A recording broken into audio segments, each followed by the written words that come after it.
This is Steven Spielberg's big return to the alien genre after making E.T., Close Encounters of the Third Kind, and War of the Worlds. Disclosure Day is about a hacker named Daniel Kellner who steals information from a company called Wardex that proves the existence of aliens. Meanwhile, a meteorologist in Kansas City named Margaret begins speaking in an unknown language on TV and can read people's minds. These two people, apparent strangers to one another, must work together to reveal a forbidden truth, while the Wardex Corporation, a secret arm of the US government, will do anything to keep that truth a secret, including murder. What a letdown of a movie. Stick around as I talk about why Disclosure Day proves that Steven Spielberg is washed up as a director. Disclosure Day feels like a film that would have been moderately interesting if it was released 30 years ago. Sitting through a 2.5-hour film where the big revelation is just that aliens exist feels like it might have been more appropriate in 1996 when UFOs were still considered a conspiracy theory to many. Unlike today in 2026, when we have the government and military openly admitting to the existence of UFOs and having knowledge of it for decades. This movie exists in a world where people barely use the internet and still take corporate media seriously. Plus, the story wouldn't work with modern technology like satellites and drones, so the movie just pretends they don't exist. What's even more disappointing is that you know Spielberg thinks he's delivered something really special, and he hasn't.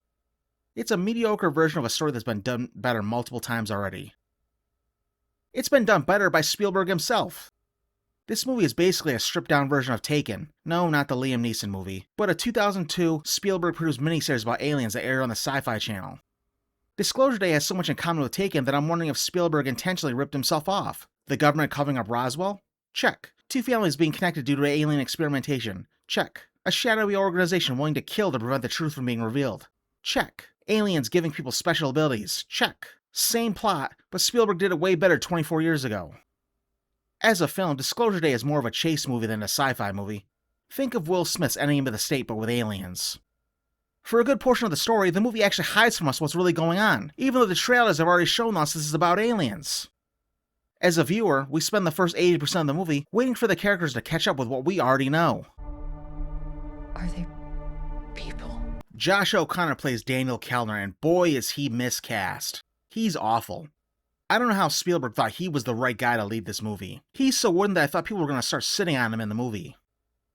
On the other hand, Emily Blunt as Margaret pretty much carries the story single-handedly. She takes the wackiest and goofiest scenes that the movie throws at her and sells it like she's making The Godfather instead of this. Good morning, Kansas City. Let's take a look at today. The movie has a terrible script, and everyone has to be an idiot for the story to happen. There's a scene where Daniel and his girlfriend are being chased by the bad guys. They drive to a cliff, get out of their car, and then send their car off the cliff so the villains will think they're dead. Wardex henchmen pull up to the cliff and a dozen of them stand around looking confused, and none of them notice Daniel and Jane staring at them from behind a rock that's 5 feet to their left. The bad guys at Wardex can use alien tech to read people's minds and control their actions. Colin Firth's villain character uses an alien rod to tap into the mind of Jane, and uses it to find out where they're hiding, and even tries to get her to kill Daniel. So what does Daniel do after he finds out? He continues to bring her with him. Bad writing.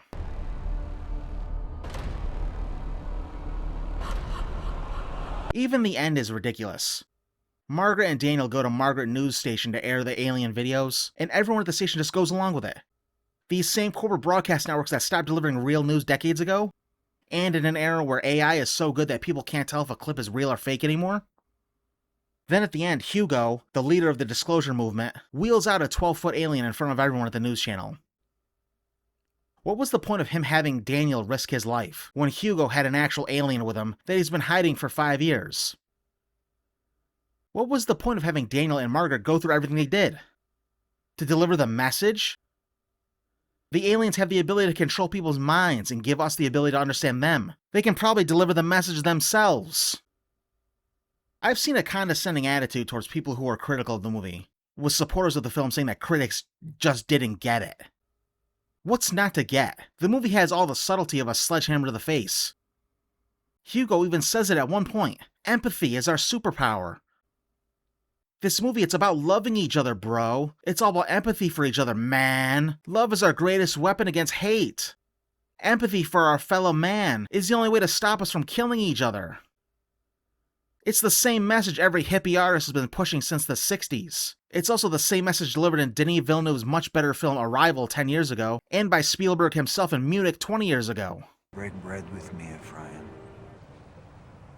No. Just because a movie has a nice message doesn't mean that it's automatically a good movie. A good theme doesn't excuse lazy directing, bad acting, and a terrible script. Plus, is the movie really preaching empathy when Emily Blunt must mind control and invade people's private thoughts to get away? Is that true empathy, or just manipulation? The story is bad, the action is bad, the characters are dumb. The movie has the nerve to end on a cut to black, because the filmmakers must think that this movie is going to provoke some kind of discussion. The only thoughts it provoked in me is that Spielberg is just going through the motions, and doesn't have anyone around him with the guts to tell him something doesn't work. If he thinks this is a good story, and what people want to watch, then the culture passed him by a long time ago. If you're still watching, thank you. Don't forget to like, comment, and subscribe, it really helps me out.